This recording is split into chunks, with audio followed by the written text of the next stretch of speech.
Ba ba ba ba ba ba ba ba ba ba ba ba ba ba ba ba. Free Run Podcast in a new environment because I'm outside. Luke Figure that has one out, become a trolls. monk. Yeah, I am sitting crisscross on the ground in wood chips. I'm currently at a resort in Florida, and I was telling Jorah, I didn't realize like how many places in a resort play copyrighted music all the time, everywhere. Like no matter where you go, it's all copyrighted music. And I didn't realize until I had to like sit down to try to record something, but it's everywhere. So I am on the outskirts of the property, sitting amongst trees and shrubbery. And we're doing the podcast from over here because the kids are napping in the hotel room. So living my best life. How are you? Can you tell us how it is to be in the green, to be outside, to touch the greenness? What is it called? Grass or something? Well, it's funny you mentioned grass because I was actually looking for grass and there isn't any because it's all wood chips, like ferns, trees, and stuff. So I was going to touch grass, but there literally isn't any. So Wow. I'm touching greenery. it's It's nice. It feels like plastic, but different. And I don't know what to do with that. The air is also like fresh and doesn't smell like anything except flowers, which is weird. There's like these little creatures that run around on the ground. I think they're called animals. And I just don't know what to do with it. They're not robot animals? Like that's all. No, they're not. And you don't get XP for them either. So I don't know what the point of them is, but yeah, they're here. I recommend people try it. It's bizarre. Awesome, we can make the show still because we have some cool topics to discuss. So I would say let's get into it. Of course, you already did a video on it regarding a pretty big story. Although I also think that it's a lot of speculation right now what it actually means. And that is that Marc-Alexis Cote, Mac for short, basically the boss of Assassin's Creed. He worked at Ubisoft for almost 20 years. Started at Assassin's Creed 3. I think he was like a creative director on Syndicate as well. Yeah, worked at Ubisoft Quebec. And then in 2022, he took over as kind of the boss of the franchise. If you remember, in September, they did an Assassin's Creed showcase where they were laying out the next few years of the series, where they announced Jade, the mobile game, Mirage, Shadows, and Hexe as well. And yeah, he was there to kind of talk about their plans. They revealed the Animus Hub that would connect it all. But now he is stepping aside, or actually what was now revealed, because this story comes in two parts. First, we heard from IGN that he was stepping down, and now Marc-Alexis Cote took it to LinkedIn to talk more about what happened. And as we kind of like could already, if you read between the lines from like the initial news article, it already seemed like it was not really his choice. And now we have some extra info on that. So basically, he was asked to step aside. So of course, Ubisoft, or actually Assassin's Creed, Rainbow Six, and Far Cry are now part of Vantage Studios. So that's a subsidiary inside Ubisoft. Tencent owns 25% stake in that. They invested $1.25 billion. And what that means, or euros actually, and what that means is that, they can more, that's at least how they sell it. They now have a leadership team that is only focused on these three franchises, so they can way better implement feedback from fans, or they have a shorter line with feedback, and they can better focus on these franchises without having to worry about the rest of Ubisoft.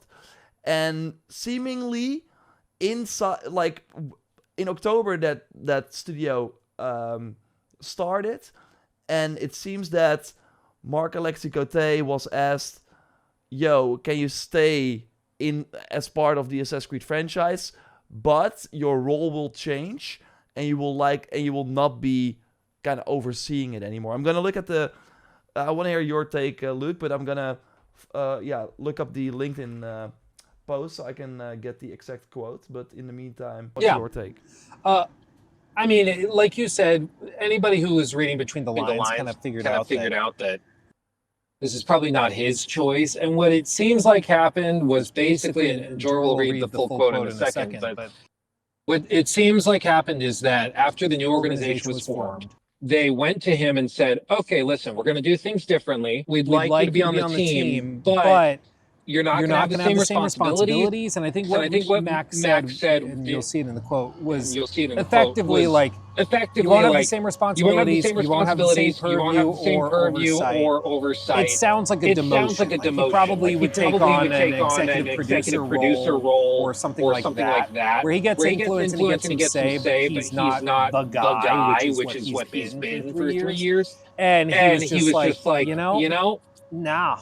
And I think as part of that, they probably were explaining what they wanted to do and where they wanted to take it. And I've seen some conflicting things from viewers and commenters on this, because I think there's basically two ways people have taken this news. On the one hand, they go, I didn't like Valhalla, I didn't like Shadows, I didn't like Syndicate, or rather Odyssey and all those. And so therefore, him leaving is unequivocal good news, because it's out with a guy I didn't like, and I didn't like the direction he took the franchise in. That means this is good. But that kind of assumes that whoever's replacing him will be better. And I'm not sure you can assume that. There's a little hint in the LinkedIn post that suggests what type of person they'll be replacing him with. But I don't think you should just assume that because you didn't like this guy, him leaving will therefore lead to somebody better, because it could also be the case they replace him with somebody way worse. Which, I mean, again, never doubt Ubisoft's ability to snatch defeat from the jaws of victory. Maybe they have a family member somewhere who can... Yeah, he has a nephew that was previously working on, gacha games, and he's going to take over. Yeah, no, he played one Assassin's Creed, so he's qualified, probably. Now, let's read the LinkedIn post. Yeah. So, Ubisoft decided to transfer the leadership of the Assassin's Creed franchise to someone closer to its new organizational structure. A different position was mentioned, but it did not carry the same scope, mandate, or continuity with the work that I had been entrusted with in recent years. I want to be clear, I hold no resentment. Ubisoft has been my home all my professional life, blah blah blah. But I also owe it to the teams, past and present, to say it. So to say this plainly, I did not walk away. I stayed at my post until Ubisoft asked me to step aside. What was the exact quote? It was somebody closer to the organization. Is that what he said? Yeah, so Ubisoft decided to transfer the leadership of the Assassin's Creed franchise to someone closer to its new organizational structure. I mean, that to me, like, again, people are like, I didn't like Mac, therefore this is good news. Like, that doesn't sound like we're putting it in the hands of somebody who has the most experience of anybody on Assassin's Creed. We're putting it in the hands of one of the guys that helped build Assassin's Creed back in the day. Like, it doesn't sound like that's the type of person they're looking for. They're looking for somebody that understands kind of the new organization and what they want to do and what their goals are, and they're putting that person in place, which suggests that they didn't think Mac would be that individual. Now, one of the more interesting takes I've heard from people was actually, you got to go back to a guy named Ashraf Ismail, who, of course, directed Black Flag, also directed AC Valhalla until about 6 months after Origins. Launch, when he left and Origins, yes. And he left the company amidst some allegations of misconduct, but he was scooped up by Tencent and has been directing a game under Tencent's banner in Montreal. And some people have suggested that maybe they're going to be putting Ashraf back in control of AC. Now, that would be very interesting and unexpected. It's not impossible. That would be crazy. He technically is part of their structure, but I mean, that would be insane. And I mean, whatever Ashraf, his whole story is a complex one, and that is a topic for a podcast in itself. But did you know that there were actually, if you dig deeper, it was probably that Ashraf was working on Jade, Assassin's Creed Jade, or at least helping. Mhm. Because Tencent is making that mobile game. Ubisoft, yeah, they gave the license to Tencent to do it. Kind of similar to what is happening with Destiny Rising and NetEase. It's very similar actually, and Yeah. of course that game has disappeared. Maybe now that Tencent owns more of the franchise, they're actually willing to go through with it. We will have to wait and see. But it seemed like Ashraf was probably brought in to give feedback on that game. Yeah. And I mean, again, whatever you say about Ashraf, and as we said, there's plenty to say. Well, maybe we tackle that in another podcast. But he has worked on some of the most, I would say, transformational Assassin's Creed games in the franchise's history, in like senior positions of leadership. With Black Flag, which for a lot of people is their favorite, even though it's not a classical Assassin's Creed game, in the stealth sense. But he did that. He also reinvented the franchise with Origins. So maybe they're looking at bringing him in to reinvent the franchise again. I don't know.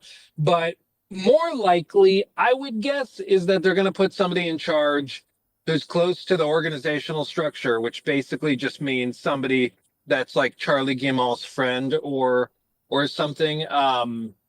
Because basically, if you people are not aware, there's two people that have been put in charge of this new organization, the Vantage Studios. And the one guy is Christopher Drenay, something like that. Yeah, And he's an OG. He's a developer. He knows what he's doing. But the other guy is Charlie Guillemot, who is Yves Guillemot's son. And so he's the son of the CEO of Ubisoft. And he went off for a few years and was working on an AI, and I'm not joking, this is actually what it was, an AI NFT anime, like generative AI game. So it was supposed to be a game where like you have a platform where you can generate NFTs of anime girls and then live in like a universe where they can go and do things and trade pictures and activities together. It's like the most dystopian, insane thing I've ever heard of, but that's what he was working on, reportedly with funding from the Guillemot family as well. And he founded that company with like 3 or 4 other guys around his same age. And I was trying to dig into what they're doing now, and a couple of them are still with that company, but a couple of others have had no connection to it in a while. And my fear is that Charlie Guillemot is just going to bring in his buddies, like literal buddies from his AI NFT anime startup, and they're going to be the ones running the ship for the foreseeable future. Because pretty clearly, like, I'm sure Charlie's a nice guy, but are we really going to say that Charlie Guillemot was the best guy for the job? Like, are we really going to say that he was the best one to lead this $4+ billion corporation? Like, I just I don't see that. And so clearly, like, pure competency and meritocracy is not how they're doing things. So my fear is that it's just going to be more, backroom deals and buddies getting handed the jobs as opposed to the people that would actually be best for the jobs, because that just seems to be Ubisoft's MO. So, it could be the case that Mac being pushed out could lead to really good transformational changes. It could also be that this is the start of Assassin's Creed going full AI NFT Oh my dude god. bro, and uh, like Web3. That's the other thing that they started using in all of their marketing stuff. Is it's a Web3 game, whatever that means. So it could go in a good direction, but that would assume that they're making an intelligent decision, which is not something I'm willing to assume. So I would hold my breath before assuming that because the guy you don't like is out, that therefore it's going to be better now. Because I think they could definitely be putting someone even less competent in place, and in 5 years we could be begging for Mac back. So Oh, I don't okay. know. What do you think, George? Yeah, so I have multiple thoughts on this. I think the whole, maybe they're going to implement more Web3 things. Maybe he's going to bring over some of his friends. I think that's worst case scenario. And I would hope that with Tencent now more invested than ever. I mean, next to them owning 25% of Vantage Studios, they also have a major stake in the Guillemot brothers. So I would hope that they are not gonna let it go hopefully that far. Because I do think, like, Tencent, you can say whatever you want about the company, but they do have successful products. And I do think, and that's what we're kind of seeing right now with all the Western companies, like Marvel Rivals came in and kind of showed how it could also be done with their update schedule and stuff like that. And obviously, a Black Myth Wukong, Phantom Blade Zero coming up, Anita, the GTA clone that is ripping off every game, but is probably going to be huge when it comes out. Like, there are a lot. We're finally seeing these Chinese developers. They're getting to the big league now, and they show, and they are really doing interesting things. Maybe hopefully not as egregious and as what the Anita game is doing with like ripping off Spider-Man, and basically every open world game you've ever seen has they ripped off animations for that game and put it in Anita. Yeah. But basically, so I hope that Tencent will, like, they are putting a lot of money into this. They want to get that out, and they are probably seeing, Ubisoft, you have these 3 amazing franchises that were at one point in their life cycle way bigger than they are now. You're fumbling the football. Let us help you, and we can all grow from that. I think, like, people kind of celebrating Mac, I think that's so hard, or like that he steps aside. I think that's so hard to know about from the outside looking in. He started 3 years ago, and we talk about it many times before. If you have a leader coming in, they make decisions that you will see come to fruition 5, 10 years maybe later. When starting in 2022, he greenlit probably some games and stuff that we will not see for another few years. His first project was probably the Animus Hub. Shadows was already in development, and Hexay as well when he came on. So, yeah, I get it. Yeah, the Animus Hub right now is, of course, a launcher, and yeah, it's basically a system that was already in the RPG games where you would like go to a weekly shop, but they now put it in an Animus menu. That is it. So I totally get that people are like, whoa, he promised like some more modern day stuff that is still not in the game. But also, I really think that the Animus Hub, we can kind of properly criticize it after more games have been added. Black Flag Remake will likely be the first like big game that will be added to the memory section, and the Hexay, of course, also.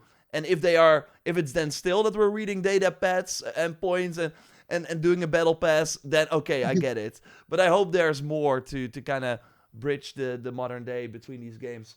But so I think it's like kind of hard to say, okay, I'm happy that he's gone, because I don't think we've seen his choices yet. And I think the approach that they lined out in 2022 is actually a good one, where instead of like the bit, and we've seen that this week as well, like it's a age-old discussion. People look at the older Assassin's Creed games, the Unity, the crowd density, and they're like, oh, I wish they would make another game like that. And I think what they like, Origins needed to happen to give the series a breath of fresh air. Like, I remember, and people forget it, of course, you always have the most fond memories, but like every year in Assassin's Creed coming out with the gameplay that it had, with the setting was different, obviously, the characters were different, but the gameplay loop was always kind of similar. And people wanted something new. Syndicate was the first game that did not sell very well for them, and that is when they hit the brakes and were like, okay, we're gonna take the year off. They probably gave Origins the extra year to really make it shine, and but I think the wrong decision they made is then to, okay, now all the games are just going to be Origins. So what Mark Alexi Cote was doing and was talking about in the showcase was like, okay, we're going to make games, we're going to make more games, but we're going to focus on different types of players. So yes, we will have Shadows, but the next game, Hexay, will not be like that. We still don't know what it is, but rumors indicate it's more linear, story-driven, more mythical elements. We will have to wait and see how that's gonna play out, but it seems to be more a God of War type experience, where you have linear levels, maybe some open spaces, but it's not gonna be a 50, 100-hour RPG. Then we're doing the remakes. So people who like the older games, well, we're bringing those back in some sort of way. We're gonna do multiplayer again. And I think that was a pretty good approach. We've still not really seen that come to fruition, but I think that was a good idea. So I am curious also what they can change now that they're coming in. It feels like halfway through that plan that they announced during the showcase, what they can actually change. It will be hard to kind of, I think, see in the near future if there will be any changes. But yeah, I think it's like basically hard to say, oh, it's all Mac's fault. Maybe he made some decisions that led to Shadows not delivering what they wanted. Like, of course, a Japanese Assassin's Creed, it felt like their safe bet that they always had. Okay, we have this game. If things are not looking great, let's hit the SOS button or whatever. Let's pull that card and play it, and we will have a 10 million seller guaranteed. And that's not the case right now. So maybe that is an alarm that is going off inside Ubisoft, where it's like, yeah, Mac, you were leading this. How can you fumble this game that should have been like a surefire hit? So maybe that is one of the reasons why. But I think it's basically kind of hard. We can really speculate what it means. But I think the fact is that they are changing again. And they're not going through with what they probably announced in 2022. And that Tencent coming in, it could totally be, okay, how you guys are working, it's not streamlined enough. You're not focusing on the right things. This can go way better.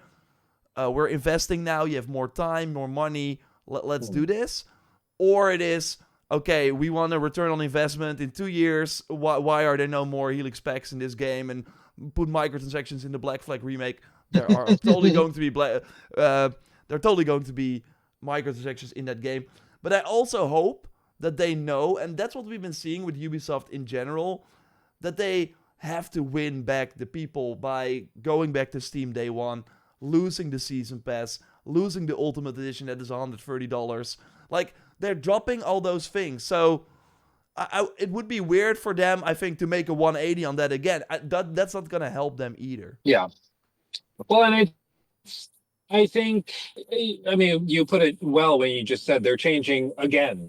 Like, they've just looked at it, and probably with Tencent's help, and it's not a mystery. They have some of the most valuable IP in the entire industry, and they cannot close the deal. Like, they own Assassin's freaking Creed, they own Far Cry, Rainbow, and they still cannot get these games out consistently in a high quality way. To the point where buyers are confident in what they're offering. I think also smaller details like the fact that their games go on sale so quickly, leading to people shrugging off the day one launch because they know that if they wait 2 months, 3 months, they can get it 50% off. It's like they just need a total overhaul to how they do everything from pricing all the way down into the minutia of the game, so that they don't feel so repetitive and so like bloated and sort of corporate. And I think maybe, I mean, again, like you said, the Charlie Guillemot bringing in one of his cronies or buddies, that's worst case scenario. Yeah. Absolutely, that's the most cynical viewpoint. The like Ashraf is the other extreme, where they bring in somebody who has a proven track record of directing very successful and appreciated Assassin's Creed games. But most likely, the truth usually lands somewhere in the middle, and it'll be somebody who has worked on the franchise and is willing to do what Tencent wants them to do, and is willing to kind of make big, broad, sweeping changes.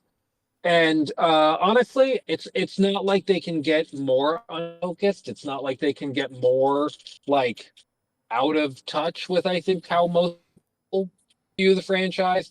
So hopefully they get somebody in there that's just willing to look at it and go, okay, this works, this doesn't. This doesn't work, this does. Okay, we're doing this, this, and this. And they just set a clear vision. It's the same frustration I think a lot of us have with like Xbox, where you get 5 different answers to the same question, depending on the day and who's talking, when you would hope one clear, consistent vision.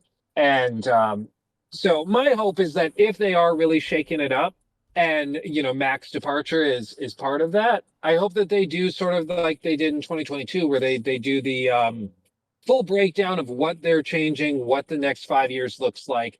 Maybe that means they're focused more on multiplayer. Maybe it means they're focused more on the linear narrative stuff. Maybe it means more shadow skills game. Like whatever they're doing, I just think they should communicate with the fan base, be clear, and get that feedback early. Because I think one of the things that a lot of studios and companies have learned in the last few years is that this is not 2014, 15, 16 anymore.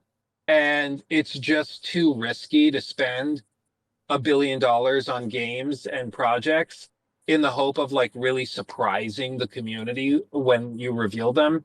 Because if you got it wrong, and if your big idea for a big surprise is stupid, then the audience is going to rebel, and your game is basically DOA. Just like what happened yesterday with I don't even remember the name of the game, but the guys Quantic Dream that made Detroit Become Human and Heavy Rain, all those tremendously successful choose your own adventure sort of narrative games.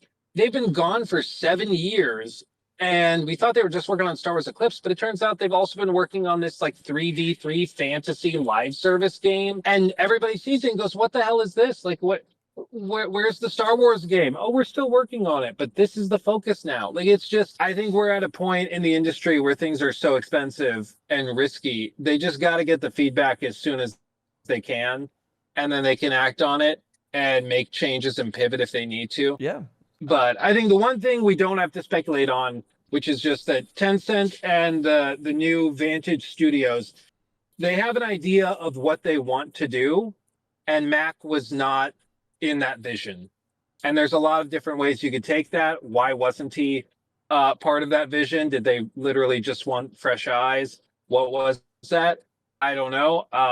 Or he But was, they have an idea of what they're doing, and or he was part go of the he was part of the vision, but he would have to take a role where he would be more easily controlled. Right now, he was, like you were saying, mainly like the captain of the ship, and now he had to step to the side and had someone else be the captain. But of course, his like feedback and insights would still be valuable, but he would not make the final decision anymore. That's kind of how I read it. yeah, it's and I mean, with these types of things, you never know how much of it is ego versus vision and honest, like professional disagreements. It was something I brought up in my video where I was like, I'm sure, like, if I were Mac, I'd be pissed that they create a new organization and they pass up me, a 20-year veteran of the firm, to put the CEO's son in place, who is just working on a literal burning money machine, like total waste of time with the AI NFT Web3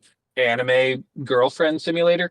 Like, you're gonna put that guy in charge instead of me? Like, screw you guys. Like, I wouldn't even blame him if he wanted to say no. That was kind of messed up that they passed over me for this after all these years of dedication to the company. So it could be something as simple as that, or maybe it is honestly that, the position they wanted to move him into would have meant he was kind of going along with a new direction he didn't agree with. I don't know, but Yeah. we will find out one day. We will find out one day, but it will likely, I think they kind of have the plan now for the next, like, this financial year. Of course, the Black Flag remake is rumored.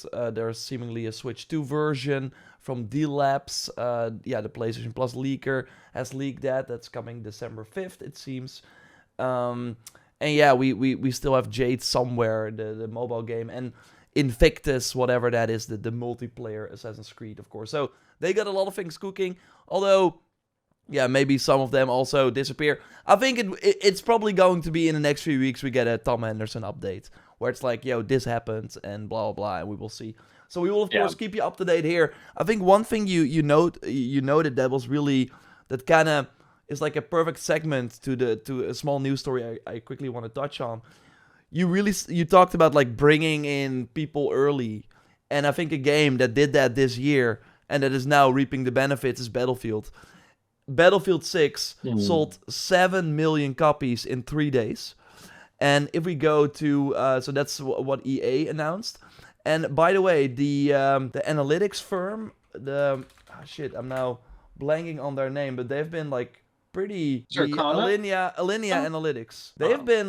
They've been estimating stuff. They said like 6.5 for Battlefield, and that is without the EA app because they have no info on that. So they were really, really like with a lot of companies only announcing data when they are good, like EA is doing now.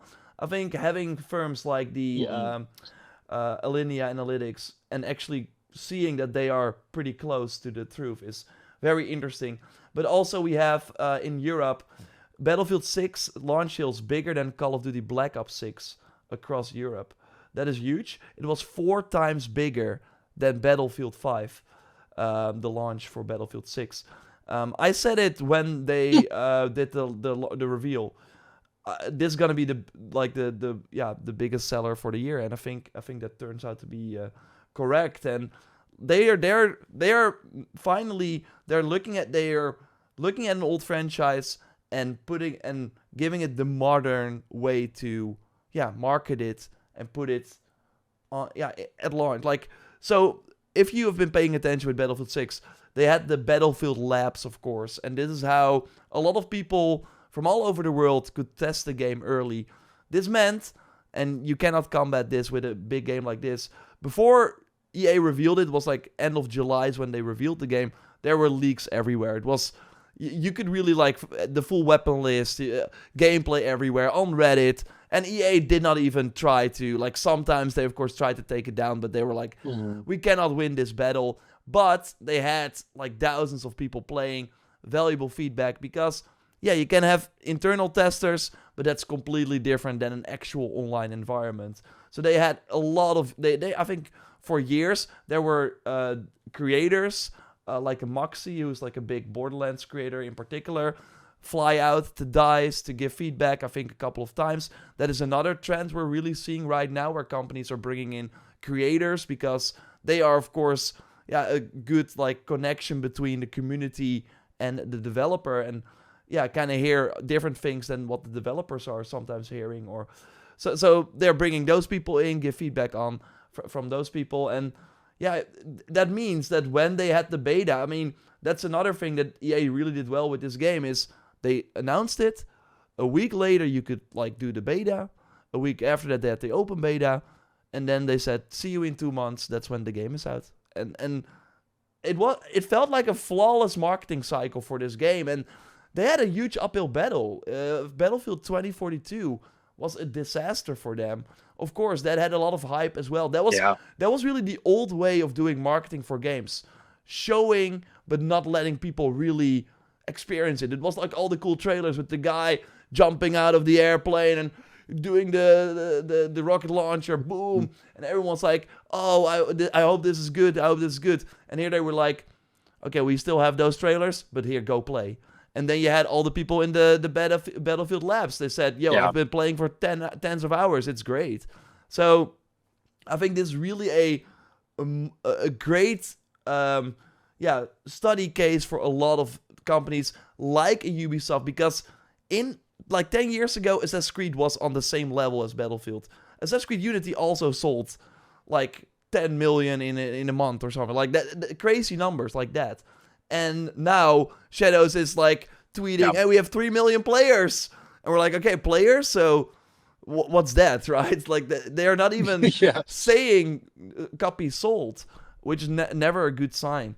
So I think this is a very, very like huge success for EA, and I'm curious if they can keep it going. That's of course the big thing with these live service titles, but they got like the seasons coming up, and no, I mean, it without a doubt, it's been a tremendous success for them, and I think it's just the way that they handle the marketing, and it reminds me of, like we were saying earlier, with the changes in approach that Ubisoft has had. It's like all these big companies have realized they can't take players for granted anymore, and sales for granted anymore, because it used to be, and like again, the number that always shocked me was Mafia 3 selling 4.5 million copies in its first like 7 days.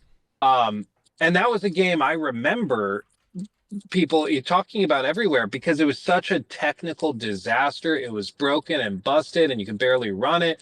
It was a nightmare. And if that launched today, I mean, we'd be seeing news stories where it's like, it barely broke 500,000 copies in its first month or whatever. Like, it just would really, really struggle. And I think it's a mixture of things. On the one hand, I think there's broader economic things. People don't have as much money to throw around, so they're more selective. And I think that's a part of it. I think a component of it is that, there's a lot more competition, a lot more games out there for people to choose between, and that kind of doubles up the selection and being picky with stuff. People picking what kind of games they want to play more carefully.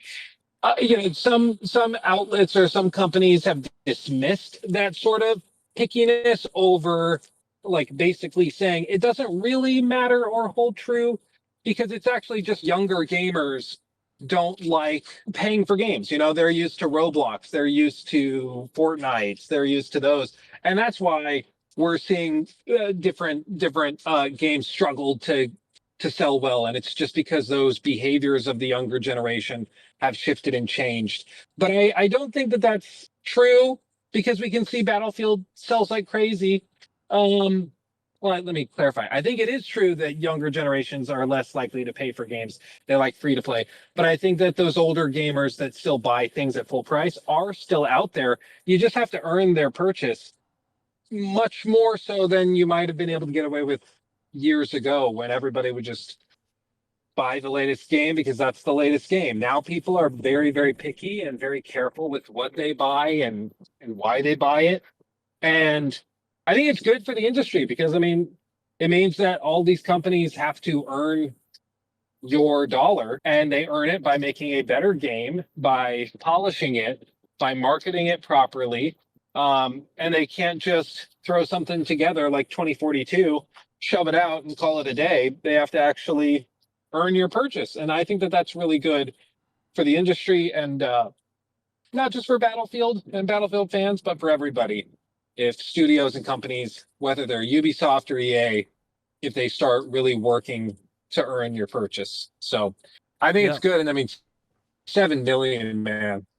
That's crazy. I mean, but that's crazy in 3 days. Yeah, and I mean the holiday is coming up. The battle royale is seemingly coming very soon. So the ball's gonna keep rolling. It's gonna be very, very fascinating to see the number at the end of the year, and like to also kind of look at EA as a whole. Of course, they're in a very interesting spot right now, being bought out and going private, but also so that already brought some like what's gonna happen with the single player games. But they're looking at this, they get like next to the so they are already making a ton of money from the 7 million copies sold.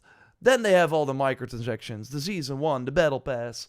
They're looking at that and they're like, why are we even bothering with this Iron Man game when we can have Motive work on the next season for Battlefield?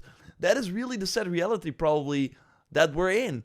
They already delayed the Iron Man game internally, according to Inside Gamer sources like Tom Henderson, of course, who has his sources, because they had to have those people work on Battlefield instead to make sure that it would launch the way it did. And yeah, that means that those people were not working on the Iron Man game. They, of course, already canceled Black Panther. So it's sadly the curse, the Call of Duty curse in a way, where all those Activision was looking at Toys for Bob, and they were like, yeah, Crash Bandicoot 4, 1 million. Dude, we sold a Black Rose skin in Call of Duty that made more money than the 5 years you put in it. It's the sad reality, but like that's, I think, the dark side of this huge success of this live service game for EA. They once again, because they are always like, see, we told you so. They were the ones who said nobody plays single player games anymore. And then, of course, luckily Jedi Fallen Order came along. If that game did not happen, then EA would have like ditched all the single player efforts years ago. But I hope that Jedi 3 sees the light of day, and an Iron Man game would be cool too, but I kind of worry for that, to be honest. Yeah. Well, it's just, I think the concerns over single player stuff dying off, I can understand that, and I can understand why people are worried about it. My point of view has always been that, like, if the big guys like EA, for example, choose to get out and not mess with single player stuff anymore because it's too risky for them, there will always be a Larian, there will always be a CDPR that comes in to fill that niche, because ultimately the the people who get to decide if we get single player games are the people willing to buy single player games. If there's a lot of them willing to buy it, there will be a company that comes in to fill that void in the market and produce those games and sell them and make a lot of money if they do it well. And so I've never been that worried that like an entire genre of gaming will get abandoned or left behind, but it certainly can happen on an individual company basis where they just decide it's not worth the juice isn't worth the squeeze, and they have other things that are more profitable, more viable, and they might as well focus over there. And I think almost certainly that's going to happen with some of these companies, especially as consolidation kicks in. Um, because I mean, yeah, Respawn, they do great things with Jedi Survivor, but Jedi Survivor is also a Star Wars licensed IP. We know licensed IP are kind of a nightmare to deal with and very expensive. And we know that Respawn could also probably be putting a lot more effort into Apex if they wanted to. And we know they're working on Apex 2.0, whenever that comes or whatever that looks like. So who knows? I mean, we might see even Star Wars Jedi stuff get put on ice for a bit. But overall, I mean, I think that Battlefield is a remarkable success, and it's a really good story too, that you can come from the depths of despair, which is what 2042 basically was. Again, you cannot stress enough how terrible that launch was. They literally didn't have a scoreboard, like a way to track your kills and deaths, which is so insane. Like that was part of their post-launch content roadmap. That's it. It's so unbelievable. But that's where they were just a handful of years ago, and now they're launched with 7 million copies in 3 days, and Dude. they also have amazing hype around Battlefield right now, or Battlefront rather. Just Mm. earlier this year, Battlefront 2 was seeing player peaks come out of nowhere because people were trying to like inspire EA to relaunch the game or to continue supporting it or something. Who knows if that will ever happen, if they ever get, you know, if they ever Probably decide not. it's worth pursuing another Battlefront. But yeah, probably not. It would be cool. And it's a big But win it's so expensive to make for anything like DICE that. people, because they have like Arc Raiders, of course, coming out as well, and that's mostly Embark is mostly ex DICE developers. So it's pretty Mhm. crazy that they are really good. I mean, we knew it, but you see that something like a Battlefront 2 being as fumbled as hard, like that's still one of the biggest fumbles I think in the gaming industry. And I'm happy it had to happen because it completely destroyed the loot box fiasco. But yeah, it's sad that it was Yeah. their work that basically had to fall for it. Yeah. But I mean, that's unfortunately, that's kind of how the gaming industry works. And it's not just the gaming industry, it's also film and TV. A lot of these industries work this way, where it's like the only way they learn is with some catastrophic flop that loses so much money. The executives finally start paying attention. And, it may very well be the case that that just continues forever. But as long as they learn the lesson and grow from it. I guess this is just what we have to deal with, but there's a lot of casualties to it. You might win with no more loot boxes, for example, but you lose in the fact that you don't get another Shadow of War game, or you don't get more Battlefront, because the executives tend to throw the baby out with the bathwater, right? Yeah. Like, oh, so we lost tons of money. It must be that it was Battlefront and Middle Earth, so we got to get rid of all of it and just don't bother. But Yeah, anyway, and you have 7 companies million. like Awesome. Quantic Dream who are like, oh, what? Are these games not performing well? That's weird. Dude, I cannot even. When we finish this podcast, I'm gonna get the kids up from naps. But tonight, I'm gonna film a little video in my hotel room over that, because the Quantic Dream thing. I know some people thought Detroit could have been better.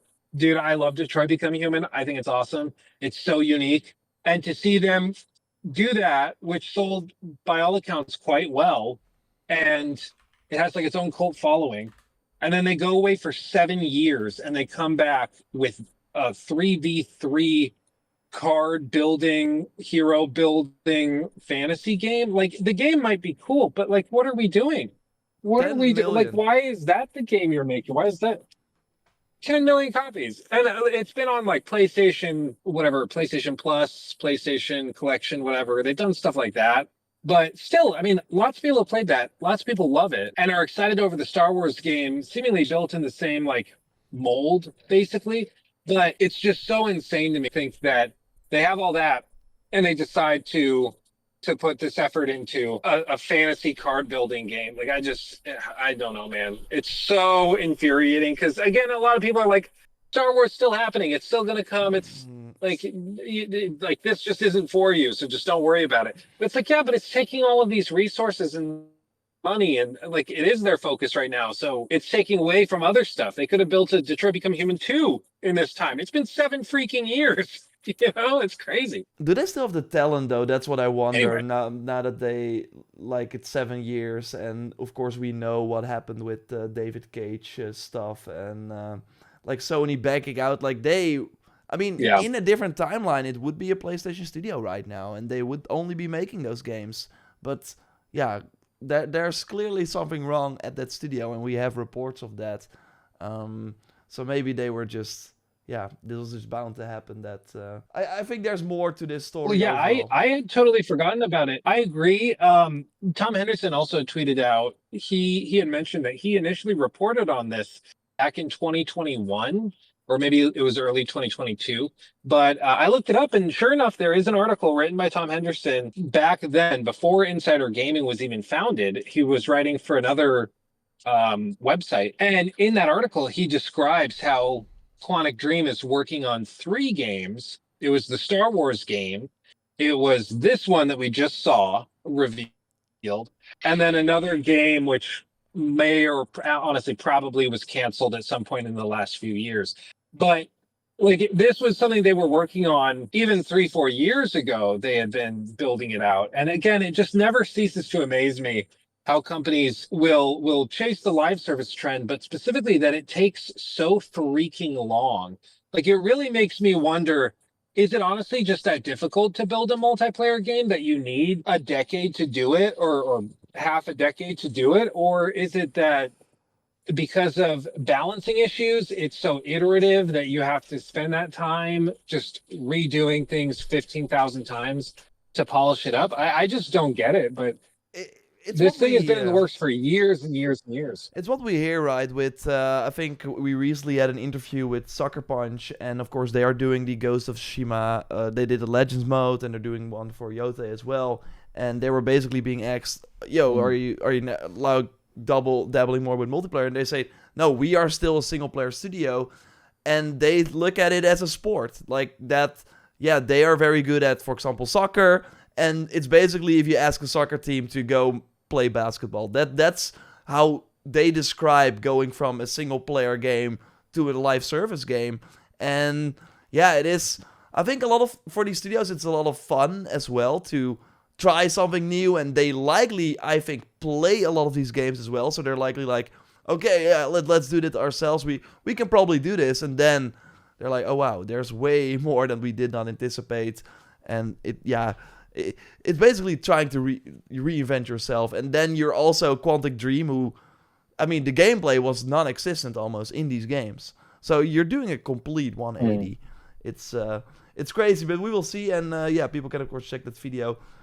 Might be up already by the time you listen or watch this. We have 2 more topics before you can go back to your kids. So I'm gonna hold you a bit longer, if you don't mind. So I have the Xbox ROG LIX, the black model, which is the most expensive model. You have the regular, the white one, which is $600, and this one is $1,000.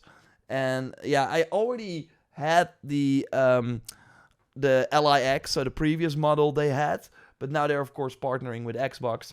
So Asus gave me one to try out, which is nice, because I played a lot of Assassin's Creed Shadows actually on the LIX, and for me that's kind of wild, because I usually play on console, and to be able to play games that are PS5 exclusive, Xbox Series exclusive, on the go natively, it's kind of a big deal.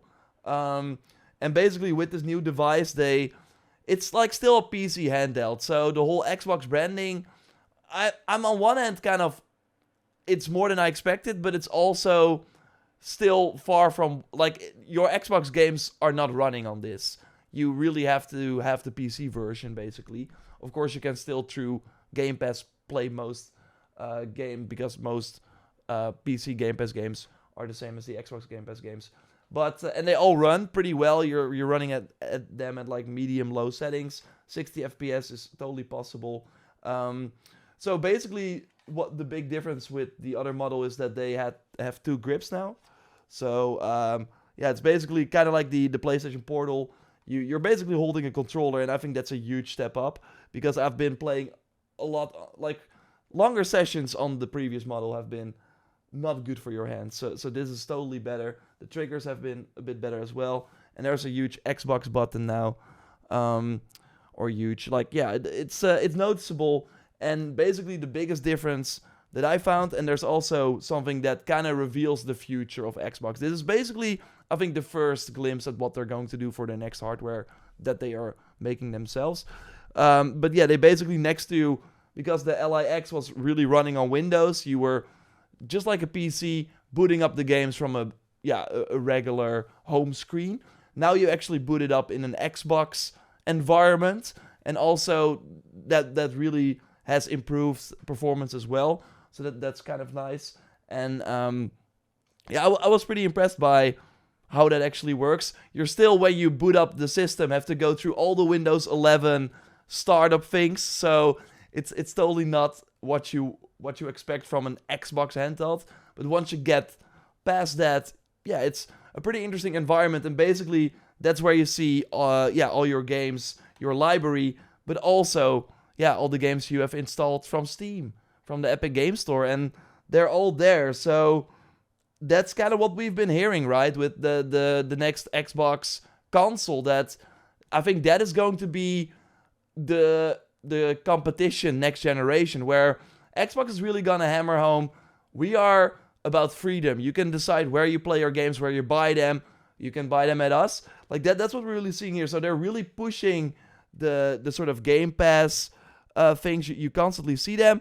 But if you know where to look, like here you see my games, they're all Steam games.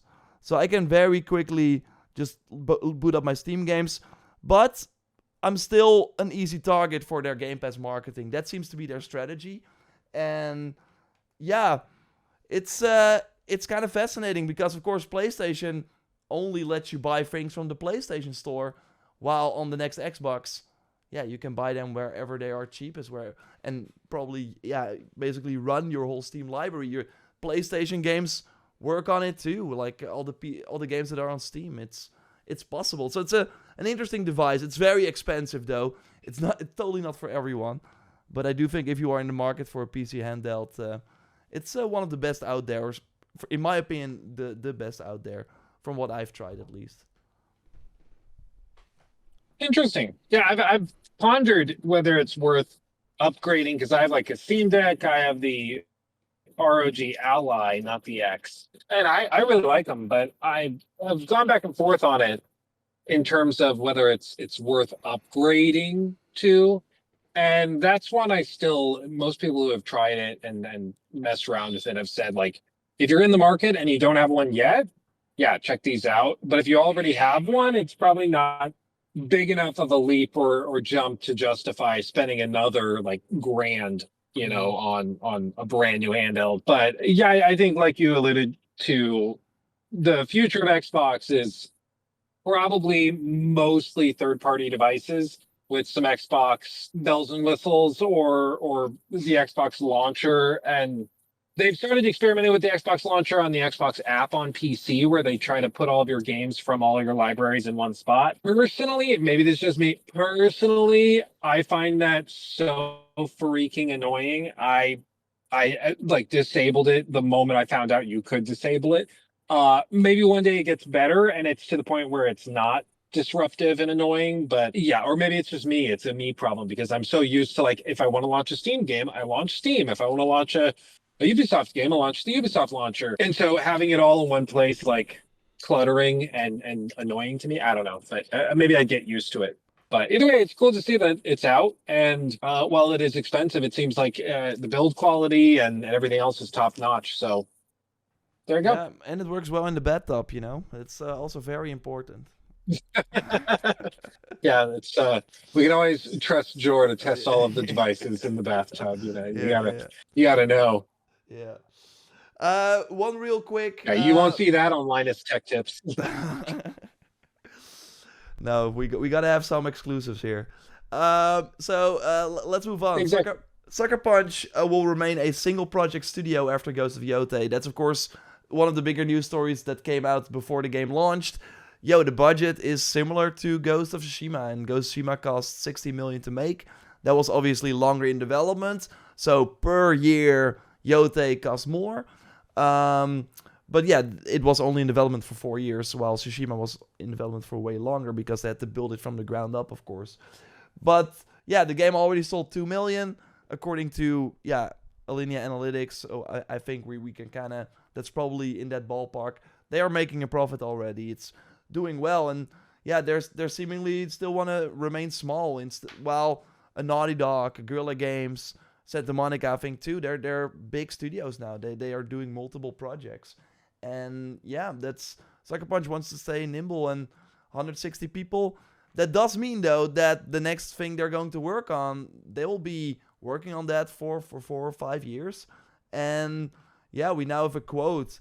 So the truth is, whatever we do next, whether it's continuing Ghost or going back to Sly, the decision is really more limited by, again, our cherishing of focus and time to iterate, which means that we really can only do one thing at the time. And I think, like Brian Fleming here, the co-founder and director on Yotei, is saying going back to Sly, that spawned some articles where people were like, yeah, they're going back to Sly, or at least they're thinking about it. And my tweet response was immediately, Herman will not allow it. Because we have some data on how the Sly games have sold. And that's, like, we are, of course, in our bubble. And if you, like, really what happened was, of course, PlayStation had the exclusives for a long time already, but back then they were not as big. It's kind of, Uncharted kind of started a trend where, okay, wow, these are really tentpole titles that everyone has to play. And before that, that did not really happen. Like, they still sold relatively well, but not on the levels that we're seeing right now. So, with the Insomniac leak, revenue and downloads for every Sony first-party game ever released on PlayStation Network as of June 2023. So we got a list here. So this only PlayStation Store. If we go down to number 99, that's where we find the Sly Collection. That's the first Sly mention. And that made revenue of $5 million. It sold 377,000 units in the PlayStation Store. So that came out in November 2010. So obviously more physical copies were sold back then. Let's say it sold 2 million, something like that. That would be generous. Sly 4, that by the way had a tease for a next game, but that they did not go through with because the game did not sell very well. 220,000 copies. Had like a revenue lifetime on the PlayStation Store, 3.3 million. This was not made by Sucker Punch.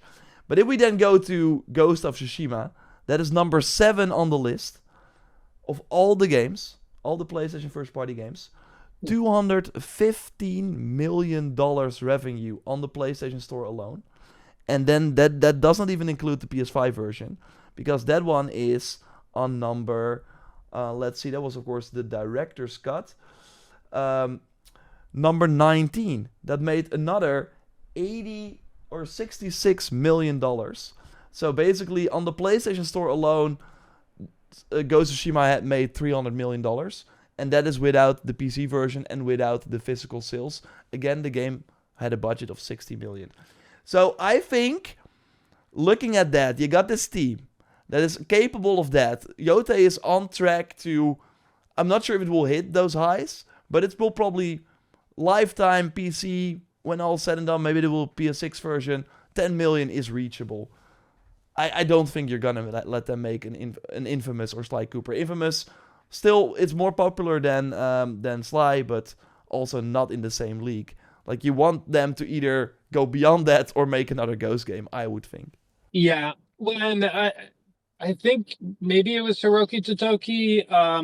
But what PlayStation executives have said numerous times that they don't think they have enough IP, that they think they need more new IP, that they can transform into mobile games and multiplayer games and movies and TV shows. And, that's the ultimate goal, is to create IP that can transcend different media mediums. And Sly and I know people have said with like Naughty Dog, Jack and Daxter, and some of those are not bad IP. Those are not bad characters or worlds or franchises.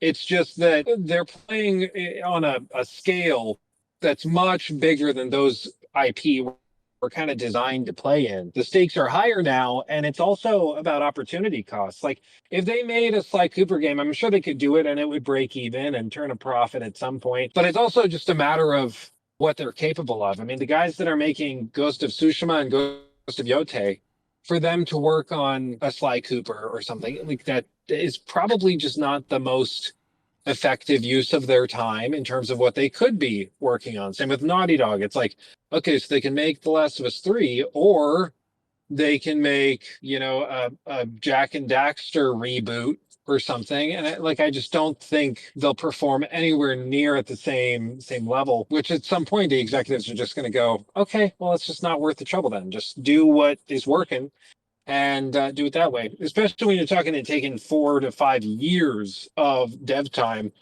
it's just not worth it, most likely. So I agree. It's almost, I mean, I would bet a lot of money that whatever their next game is, whether it's another Ghost game or if it's something brand new, a brand new IP or something, I think that's what it's going to be. I don't think they're going to go back to Sly. I'm down to be surprised, but I just see Sony wanting to launch a new IP, and I know it's not gone too great for them in the last 5 years or so trying brand new IP, but that doesn't mean they're going to stop trying. Mm-hmm. For sure, and I even forgot about the Ghost of Tsushima movie that is still coming. So they might do a Yote one as well if Tsushima, of course, performs well. So that's, of course, another thing that they are looking at. And yeah, I mean, with how much money, I mean, Sucker Punch is then still a nice kind of studio. But their next game will not be 60 million. We can already kind of, like, that's probably not going to happen. But so they're looking at it, okay, if we're going to invest 150, 200 million in your next project, is there an HBO series in there somewhere? And yeah, Sly Cooper, no, it's Infamous. Yeah, it got all the Marvel. There's enough superhero stuff. I really hope personally they're doing something new, because they also said for a Ghost game we really see a person with a katana, and I'm good. I think it's good to kind of go to a different setting, and they said that we are the single player open world action studio. Let them make another open world game in a completely new setting without the Ghost mantle. I also think that Jin made a big impact. I don't think Atsu has made the same impact. So anything with her, like a DLC, I also don't see that being like a good idea. I think do the Legends mode and move on, and make something new. And then we finally have a generation. I totally agree. I think. Oh, sorry. Finally, a generation where we have more new IP from those Sony studios, because we're really lacking that. Yeah, no, I totally agree. I think 2 releases is kind of the sweet spot. 3, like doing a full-on trilogy, can sometimes be just a bit much. Things can start to feel really, really out and explored, and maybe even tired. So I feel like 2 games and then a good long break to bring some fresh ideas to the table. That's a good way of doing it. I think they're hopefully doing that. And I mean, Naughty Dog's done it with like The Last of Us, where they've broken it up a little bit. And even if you put a different release in between the big ones, if they want to go back to Ghost after another one, that's totally fine. But I feel like Ghost of Yote was already like, it was going from 90% potential for the IP in Tsushima to like 95 or 96% potential utilization for Yote. And they could probably increase it another couple of percent and refine it even more with a third game, but I think it would just feel so similar to Yote and to Tsushima. It probably would start to really feel stagnant. So I hope they do something fresh, something new. Yeah, same. Yeah, I had people already speculate. Oh, what if we then go back to Jin? People still hold out hope. I still think it's interesting that they. It is I still. like Jin. Yeah, me too. I still think it's interesting that they never said that it was the end of Jin. When Atsu was revealed, it was really, yeah, interesting. So I still think some people did not get over that, right? I remember when Yote was announced, oh, is this a Miles Morales situation, right? Because, yeah, we see all these heroes in PlayStation continue. And I think Guerrilla Games has a huge uphill battle with the third Horizon game. How are you going to get the people in that did not join Forbidden West? It's going to be very, very hard. But we will, of course, follow that here. Luke, awesome that we could still make this happen while you are surrounded by bamboo trees and what. There's so much green. I've never seen that much green in my life. You're touching plants. It's I know. wow. Can you believe that this stuff is just like outside? Like if you leave the air conditioning, yeah, it's miserable, but there's like green stuff everywhere. It's Wow. weird. Um, It's but yeah, I appreciate you hosting. I apologize for the tech issues. We're gonna see if Jacob can work some movie magic on the audio and stuff like that to improve it. But yeah, it's always a pleasure talking. Thank you all for watching and hanging out with us. We'll be back to normal once I get back away from all the green stuff. So don't you worry. awesome. Don't you worry. I'll be back to normal Yeah. soon enough. Give us the review if you want to see more. Yeah, we are of course now doing the show here and there. We want to go back to a more regular schedule, but of course, as you can see, Luke is now outside, so maybe he likes it way more than inside. So maybe this is the final episode. We will never know. We will never know. Maybe we lose him to the green, to the jungle. So yeah, leave a review on Spotify. That would really help us out and show that you care about the show. Or send us messages, leave comments. That would be awesome. And then we will be back very, very soon. Of course, keep an eye on our content in the meantime. And goodbye.